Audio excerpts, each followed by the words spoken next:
Hi friends, I hope you're having a wonderful day. I feel like I haven't seen or spent any time with you guys in a really long time. It's January 19th and I've got lots of garden updates to share with you, mainly inside garden updates. We're also going to force some daffodils together. I have some hyacinths almost in bloom that I've been forcing. I have kind of just lots of other things I'm trying to force. I'm trying to force anemones inside without the use of grow lights for the first time ever. And then one thing I wanted to do, I got this idea from Sarah Raven's book, A Year Full of Flowers, and I'll show it to you. But she had 9 amaryllis planted in a pot, these beautiful, dainty, small pink amaryllis. So I tried to seek out this amaryllis. I couldn't find it. But then I found a company that sells one that's a little bit similar. It's called Pinkolo, the variety that we're going to plant, and they came from Amaryllis and Caladium Bulb Company. So lots to get around to today. I'm glad to be hanging out with you guys again, back into the garden, even if it's inside gardening. And you know how it goes. It seems like winter is so long and then all of a sudden it's spring and there's so much to do. So I'm trying to just kind of relish these slow moments, even though it can be challenging. But let me catch you up on all the amaryllis that are in bloom, and Grace really wants to say hi to everyone. There's Grace. She's getting really bored as well. It's been really cold, but we've had absolutely no snow yet for her to play in. And I have an amaryllis right here in the addition that I pollinated, and I'm just waiting for it to produce seed. So I think that most of our updates are located here in the dining room. So maybe we'll just start here at the table with the forsythia that I've been forcing. I picked this about 10 days ago. It's just started to come into flower maybe 2 or 3 days ago. Over here we have the amazing exotic star amaryllis in full bloom. I got these bulbs from Longfield Gardens. Each bulb is giving me 3 flowering stems, 3 to 4 flowers per stem, and aren't they just magnificent? We planted these together in the video when we kind of finished decorating the dried flower Christmas tree. At that point, I had some poinsettias down below. I have since cut those down just at base level because they just didn't look very good anymore. Still left the peperomia in, but this is definitely a must-grow variety in my book. Right next to those, we have a lot of our older amaryllis bulbs that are kind of all waking up at different times. I am dealing with a problem on this bulb. I think we've got some red blotch going on there, so I might try to treat the bulb. I might just dispose of the bulb. And then let me show you something cool behind us. These are Double King amaryllis that I brought out of dormancy only about 6 days ago. And what's interesting is that these were located over in my grandma's garden during the summer. I soaked all 3 bulbs. These 2 broke dormancy within 2 days. This one is still fast asleep. This one looks really promising. It looks like we have 2 flower buds on this one. And then we have a little baby over here that's going to bloom. Here in the living room, we have the final double Alaska amaryllis in bloom. This is the one that we didn't soak. That was kind of our control bulb that just stayed dry. So it bloomed about a month later than the ones that were soaked. It's really a beautiful variety though, isn't it? Lots of beautiful layers of white petals. I love this one. Sorry if you can hear Grace in the background. She's super excited today. And then here's some cold hardy bulbs that I've been forcing. So cold hardy bulb needs a chilling period. So all of these bulbs have been in the crisper drawer of my refrigerator since October. So these hyacinths went into the crisper drawer October 9th. They came out January 9th, about 3 months later. And now here they are just starting to bloom in about 3 weeks is how long it usually takes them here in my home. So in case you're brand new to forcing bulbs, there are basically 2 kinds of bulbs. Bulbs that don't need a chilling period because the area that they're native to never really experiences a winter. Bulbs like amaryllis and paper whites, they don't need any pre-chilling in order to bloom. You can just receive them, plant them, and they'll bloom for you. But things like hyacinths, daffodil, crocus, muscari, tulips, they all need to experience that winter chilling period before they'll bloom inside our home. And chilling time will vary based on what you're planting and also the variety. The best lists that I've found are from the bulb suppliers, and I'll put as many in the description box as I can because some are more detailed than others. For example, a lot of places will just tell you a tulip needs to be chilled from anywhere between 12 to 20 weeks. Well, that's a huge difference in chilling time. But if you go to the Edney PDF, which is now I think Ball owns Edney now, they'll take you variety by variety, telling you the exact chilling time that not only a tulip needs, but that specific variety of tulip. But enough talking, let's get some gardening done. My hands are dying to get back in the dirt, and I'm ready to grab those bulbs out of the crisper drawer. So the only thing you want to be concerned about when you're storing your bulbs in the crisper drawer of your refrigerator is that you don't store anything like apples or bananas in this drawer, because these fruits as they ripen give off ethylene gas that can basically cause the flower inside the bulb rather to abort. I put so many bulbs and they've been so heavy into this drawer that I've broken the drawer. But you see, what I like to do is just label them with the date that I put them into the crisper drawer. So these daffodils went in here on October 9th. It's January 19th, so I'm pushing it just a little bit, but these are jonquilla daffodils, and in my experience, jonquillas don't need quite as long as some of the others. Like the double daffodils need a little bit longer from what I've read and seen at least. So let's take those out. And I think I want to reuse this window box that we originally had planted those double king amaryllis in last year. Ooh, sorry, that's a little noisy. So it looks like we have 20 of these bulbs. This is a jonquilla narcissus called Pipit. I'll put a picture of that on the screen. Beautiful buttery yellow, and I think it had a white center. I did ask my husband to drill some holes in this window box for me, just so they would have good drainage. So I'm gonna fill it up with soil, and I think I'll just moisten up the soil once it's in the vessel so that my dining room table gets a little bit less messy.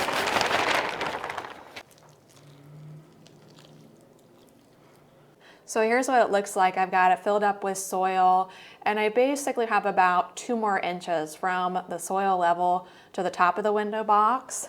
I saw this picture in an old Martha Stewart book.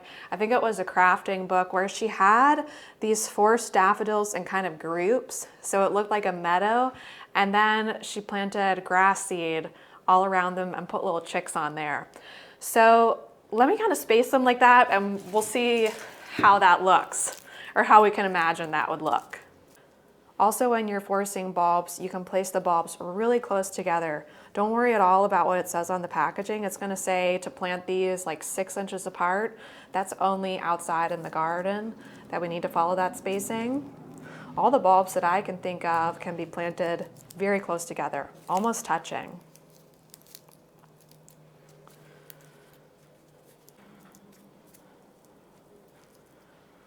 Maybe like that.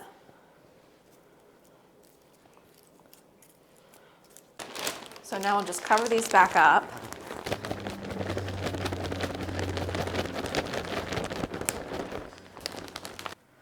So I only need to cover the bulbs with about 1 inch of soil, and that's another cool thing about forcing, is that they don't have to go down, 6 inches like you would outside.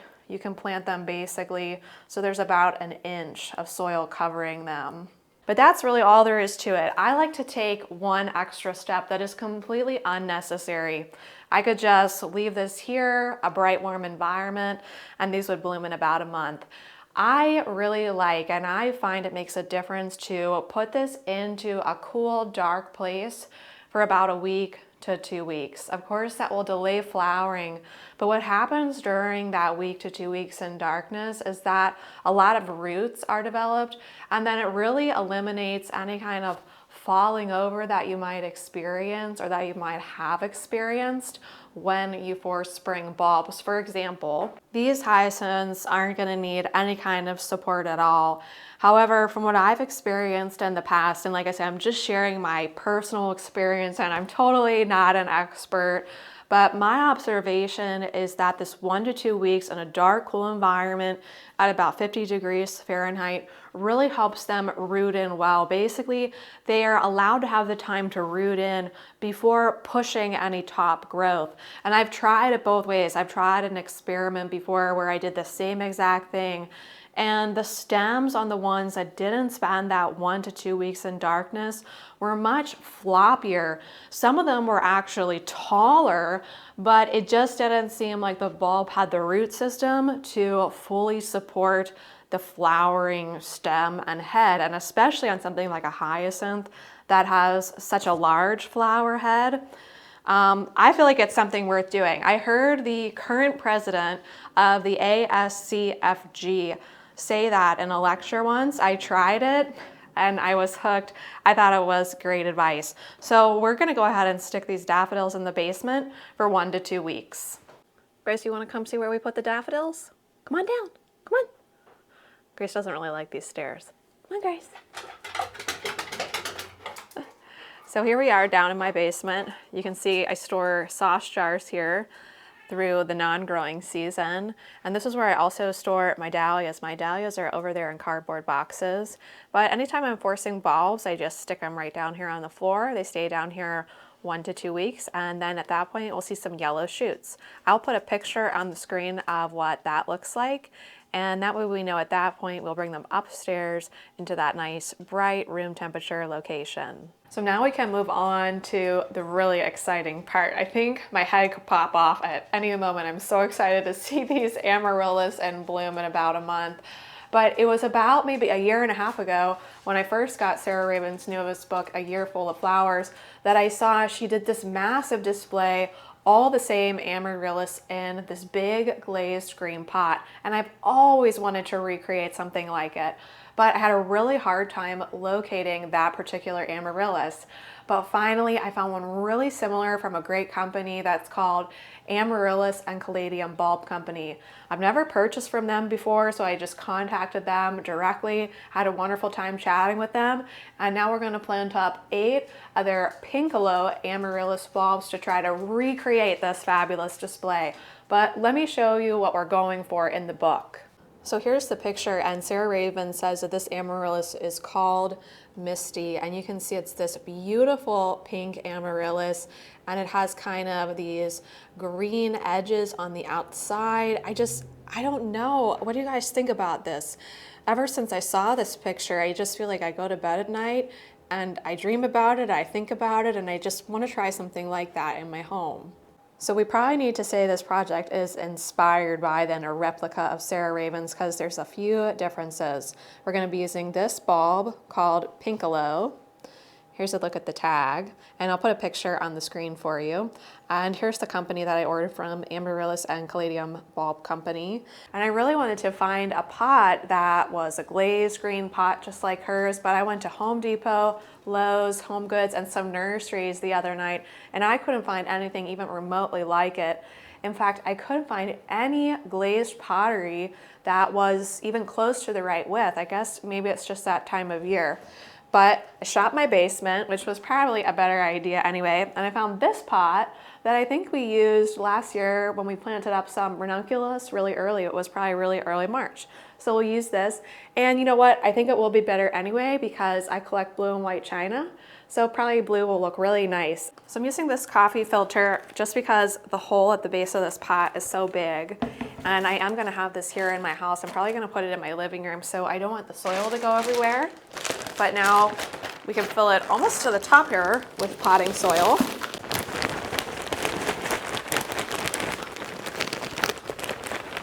So these are 28 30-centimeter bulbs.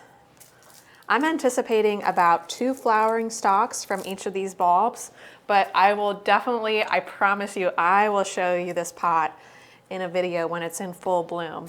And I've also been trying to make some more YouTube shorts. It's something nice I can just do with my phone so that I can update everybody when a new Amaryllis is in bloom. Because you know, something I'm really passionate about, especially when it comes to buying flower bulbs or buying seeds, is an accurate online representation of what that looks like, especially the color. You know, I really want to see what that color looks like in real life without any altered lighting or photoshopping. So I hope you guys don't mind that I'm sharing more YouTube shorts. I just thought it would be a great way to kind of show what these bulbs look like in real life. This looks like I'm setting up for a game of bobbing for Amaryllis. I'm trying to get these all in here, leaving about 1/3 of the bulb exposed. And I will go ahead and water them all in. I just like to water around the bulbs, making sure not to get any water in the nose of the bulb.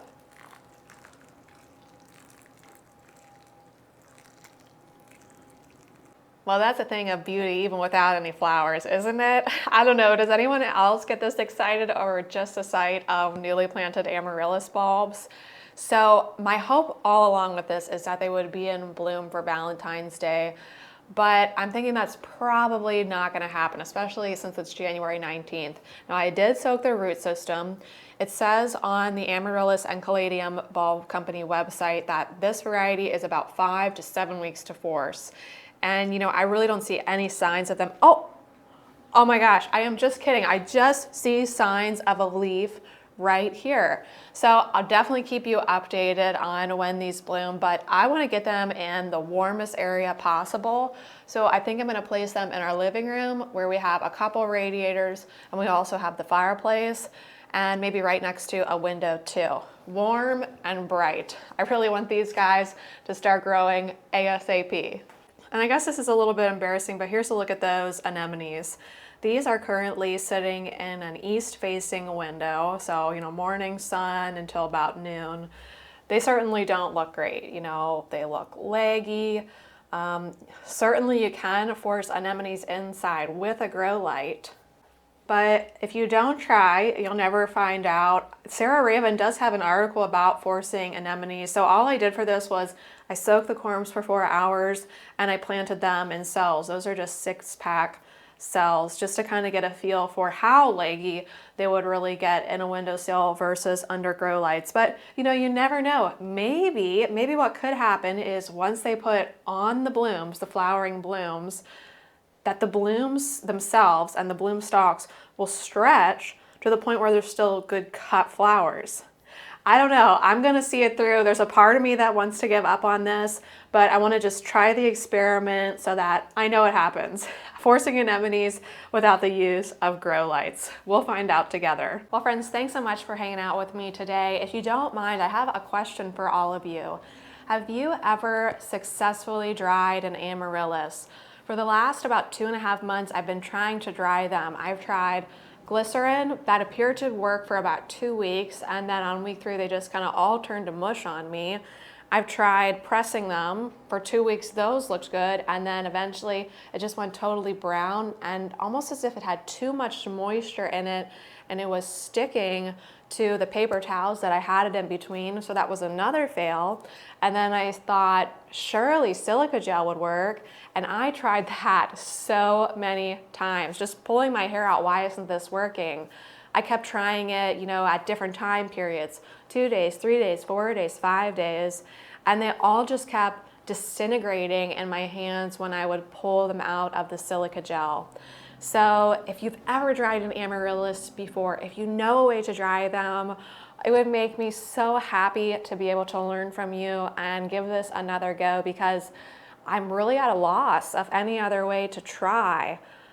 Somebody did recommend that I try silica gel with a microwave. I don't own a microwave, but maybe I could try that over at my mom's house.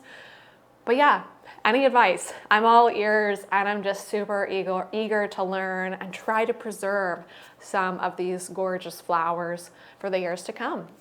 Well friends, I want to wish you a great day. Pretty much all future content is going to be right back into cut flower production as we ramp into seed starting. I have all my plans in order. I'm ready to get going, and I'm excited to grow again with you this 2023. Here's to everyone having a wonderful growing season, lots of flower sales, and no diseases and no pests in 2023. Fingers crossed. Bye friends.